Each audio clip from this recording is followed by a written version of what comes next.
Hey there everybody, what's going on? This is TwoHeadedFlounder. Welcome back to some more deck profile videos. Today we're going to actually be looking at a standard deck. But before we get into anything, I want to thank you guys all so much for all the support I've been getting on my videos.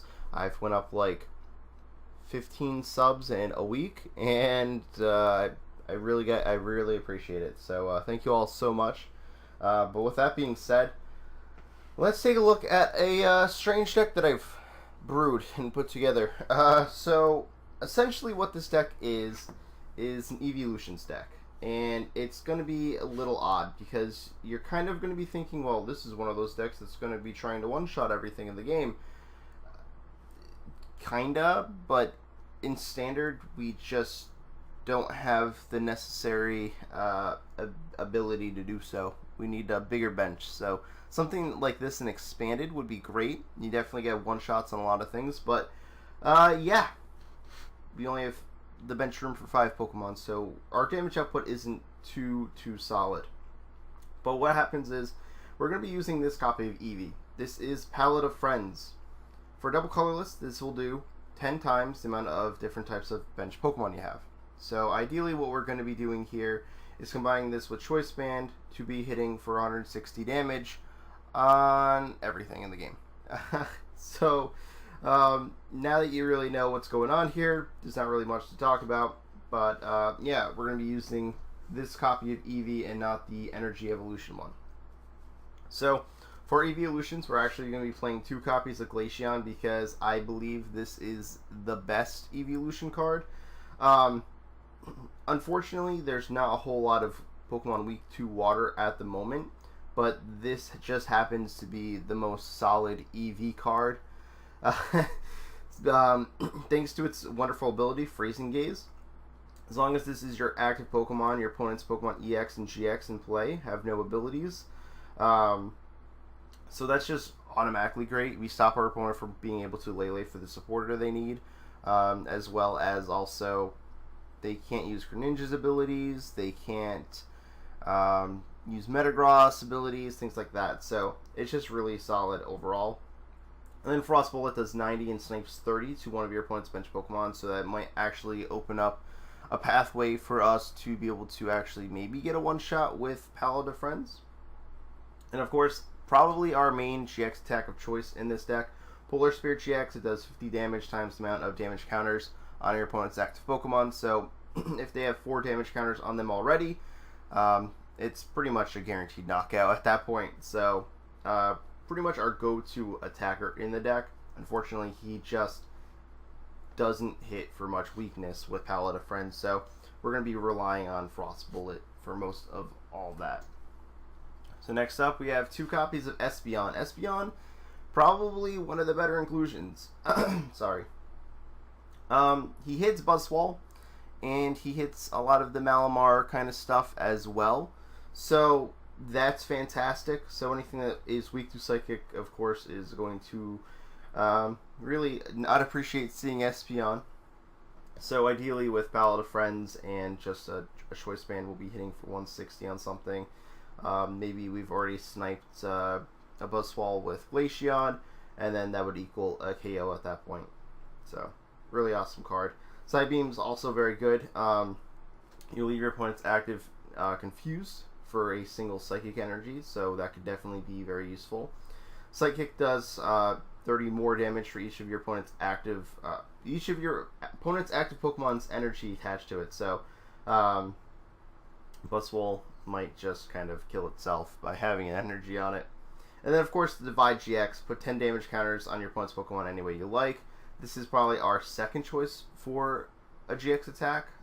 If we can't really get off a good Polar Spear, or we can't manage to get Glaceon powered up, maybe we want to go with Divide GX.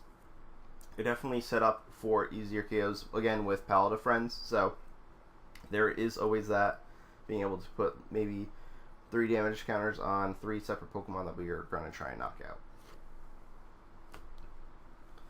We're also playing 1 copy of Sylveon. So Sylveon might seem like a strange one, but there are a few Pokemon out there. Week 2 Fairy Rayquaza is going to be this very powerful, hyped up deck that a lot of people are probably going to be trying to play. So Sylveon GX could definitely just one-shot Rayquaza outright, and I think that's really cool. So Fairy Wind, 110 damage will turn to 220. That's great. Magical Ribbon is also going to be maybe useful for allowing us to set up. Maybe we have dead hand, but we managed to get a Sylveon and then evolve one of our EVs and just use Magical Ribbon, and we can do some stuff. Grab 3 cards and then pass, of course, but next turn could definitely turn into something pretty good as well. So, one copy of Sylveon. So, you might be wondering, how are we going to use Palette of Friends effectively? It's a normal type Pokemon. It's Eevee. It doesn't have anything for super effective damage. Well, we're actually playing 2 copies of Shining Celebi. So, the Time Recall ability will allow our evolved Pokemon to use the attacks of our previous evolutions. So, each one of these Pokemon over here will turn into a glorified Eevee that will be hitting with super effective damage on ideally stuff. So you might be wondering why there's no Leafeon. Leafeon hits a lot of the water stuff, and it also hits Lycanroc GX for super effective damage. Well, we already have Espeon, and we already also have 2 copies of Lele in the deck, and Palette of Friends needs us to have a variety of Pokemon on the bench, and seeing how we already have to have Shining Celebi, it could prove to be kind of an issue. You can definitely run a copy of Leafeon in this deck if you want. I'm choosing not to. I know that might be bad down the road for me, but I think I can definitely do some other things with the deck as well, so I'm just kind of relying on this. I think that if I'm really going to have a problem with something like Lycanroc, I have Glaceon. I can just use my GX attack to knock it out. But yeah, that's why he's here. It's going to allow us to use Palette of Friends on our evolved Pokemon. So next up, we actually have a 2-2 line of Zoroark. So, yes, there is an Umbreon GX. No, you do not want to play it. Umbreon GX is not very good. However, Zoroark is. Also, Zoroark runs on pure double colorless energy. The trade ability is fantastic, and we're going to ideally have a full bench all the time regardless. So Riot Speeding is just a great secondary attack, and it's a nice Pokemon to throw up just to sponge a hit and dish out some good damage, while also giving us the trade ability to maybe draw into a couple of the cards that we may or may not need. So this is where the deck's going to get a little weird. Well, maybe I should do Lele's first instead. So, yeah, Lele's 2 copies, 1 tag, going to allow us to search out supporters. Maybe we want to turn 1 Bridget, maybe we want to just Cynthia for the turn, or we need the Guzma. Great Pokemon. Again, because we're playing Lele and most decks require us to play Lele, it's very difficult to justify running more Pokemon of the same type of other Pokemon in the deck that we already have. So, yeah. Damn you, Lele. But yeah, so this is where it's going to get a little weird. So, we have 1 copy of Tapu Koko. This is mainly here to improve our damage output, so if we can lead off with this.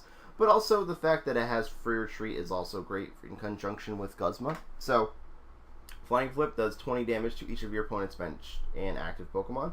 So, yeah, that's just fantastic. And if we can manage to get that off twice, all of a sudden our Palette of Friends that are hitting for super effective damage are probably getting knockouts, and that's pretty solid. So, I'm really excited about this one. Next up, we have a singular copy of Celesteela GX. I'm not sure if Gardevoir is going to be a thing or not. Who knows at the moment. I know, again, people are hyping up Rayquaza, what seems to be the best way to kill Rayquaza. Gardevoir, because for single energy, Rayquaza is going to get knocked out. So, Celesteela will allow us to hit Gardevoir for super effective damage with Rocket Fall. So, that's really just about it. We're not worrying too much about any of its other attacks, but Rocket Fall and a Choice Band is a guaranteed knockout on a Gardevoir. So, that's pretty nice. Next up, we're playing a copy of Turtonator.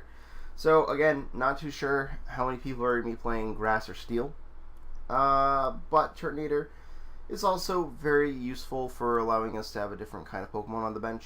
But Shell Trap is a very, very annoying attack, and for a double colorless, we can do, 20 to 40 or 50 to 100, depending on what we're hitting, and with a choice spin or not. And if they attack us back, they'll take 8 damage counters. So ideally, what we're going to do is hit a Steel-type Pokemon for 100, and ideally they'll have like 80 HP left. So when they go to attack us, that's not too good for them. And lastly, we have a single copy of Marshadow GX. So Shadow Hunt is a fantastic ability that's going to allow us to use the attacks of the Pokemon, the basic Pokemon in our discard pile. So again, we have a lot of basics, but we have the ability to use Palette of Friends, but we also have a lot of these other random basic Pokemon, and you could also copy Energy Drive if you really wanted to, but Energy Drive doesn't hit for weakness or resistance, so yeah. Or it doesn't hit for weakness, it does hit resistance, right? No? Okay. I don't know. I've never used it on a Zoroark GX, so I'm not sure. Anyway, we're not worrying about beatdown, we're not worrying about perilous 100 blows, we don't have any basic energy in this deck, so really just going to use double colorless and Shadow Hunt. So ideally this is going to let us hit something like Zoroark for super effective damage, and just kind of be okay with that. So that's the Pokemon. Quite a bit, yes. Moving on to our supporters, we're playing 4 copies of Cynthia. Cynthia is a very good supporter, and we're going to want to get these consistently.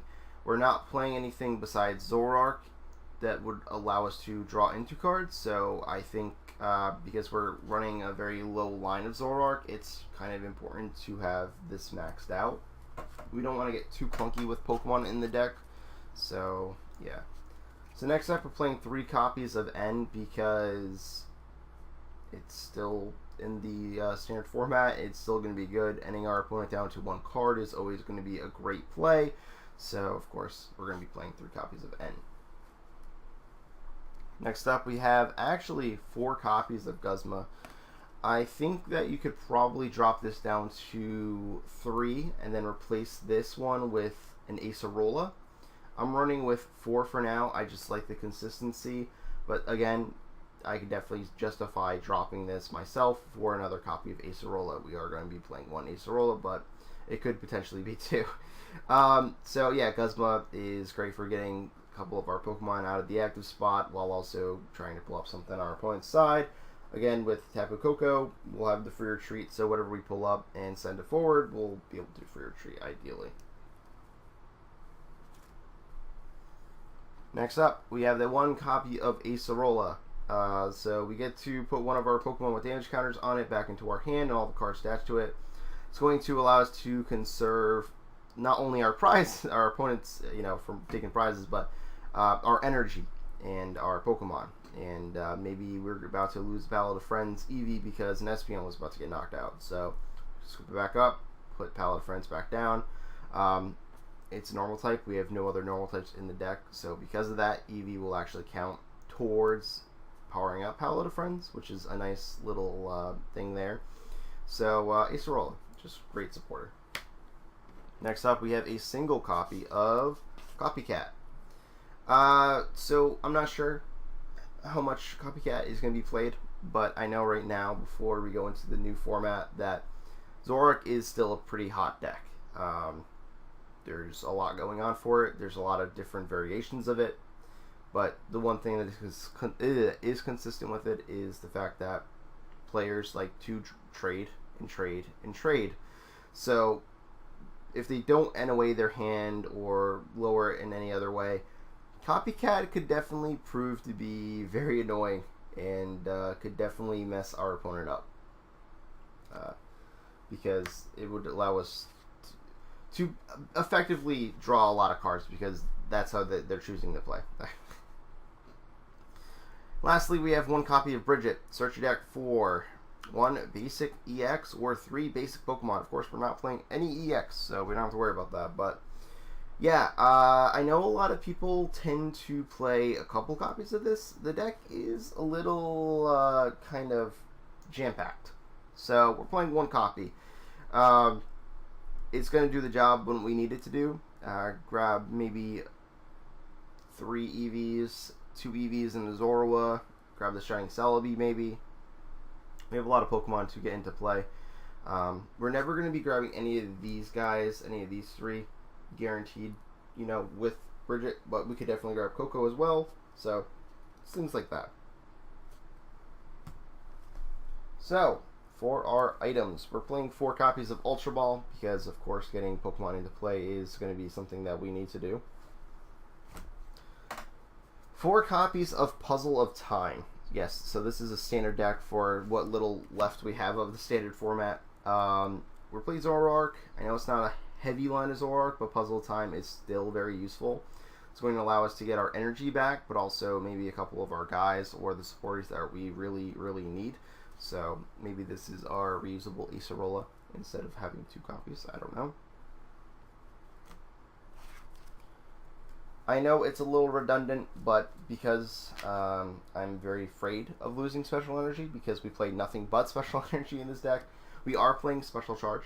So I know it's redundant because of Puzzle of Time, but we have 9 energy in the deck. They're all special, so Special Charge seems to be a very, auto-includable thing here. Also, redundant Rescue Stretcher, but again, we have a lot of Pokemon, and I'd really rather not rely on grabbing them with Puzzle. I'd rather grab them with a Rescue Stretcher. Also, with Puzzles, this is a 2-use card, so we can get 6 Pokemon back. So, a single copy Rescue Stretcher will do. It's also very good for getting one of these tech guys back, so that's also pretty important. Next up, we have a single copy of Fuel Blower. Yeah, with puzzles, ideally this will be reusable, but we don't want to have to deal with Garbodor, Garbotoxin ability. We don't want to have to deal with parallel cities. We don't have any stadium of our own because there's not too much that will really work well here, I feel. So, yeah. We also have 3 copies of Choice Band to help out with our damage output. I'm not running 4 again because of Puzzle. I know it's a little weird because I'm running like 4 Guzma and 4 Cynthia. This is just how I like to play, so you could definitely drop a Cynthia and a Guzma and put more tech cards that you personally like, maybe the Leafeon. Yeah, Choice Band. Very important for allowing us to actually hit the 160 mark with our guys.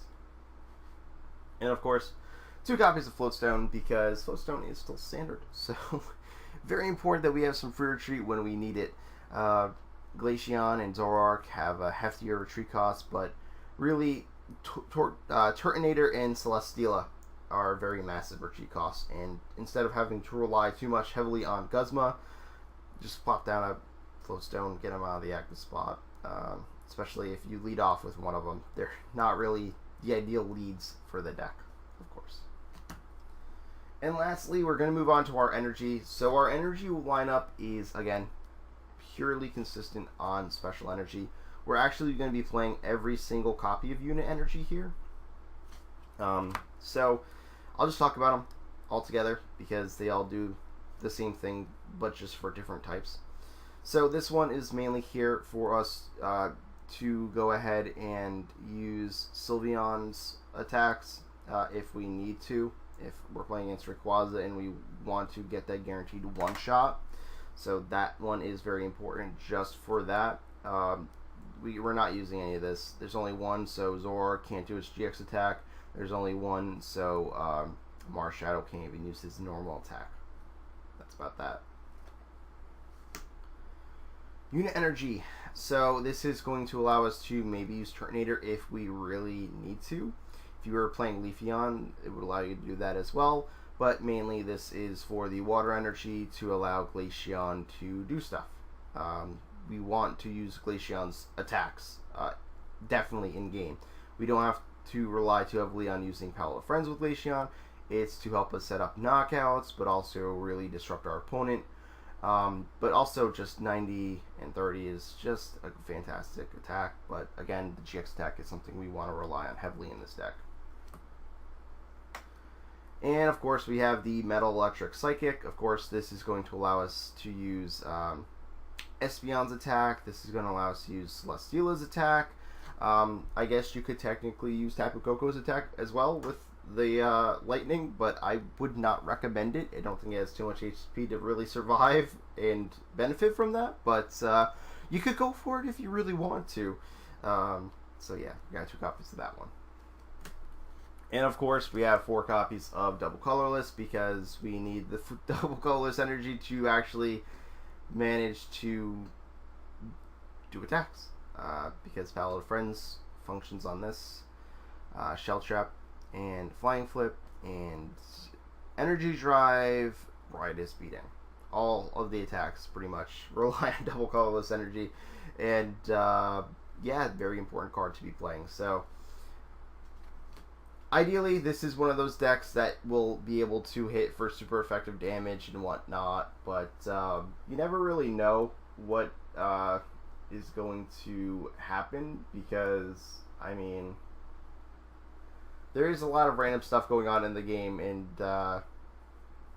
you know, not every game is going to be perfect, and you're going to run into some issues. It is definitely a clunky deck, thanks to the fact that we have so many Pokemon, and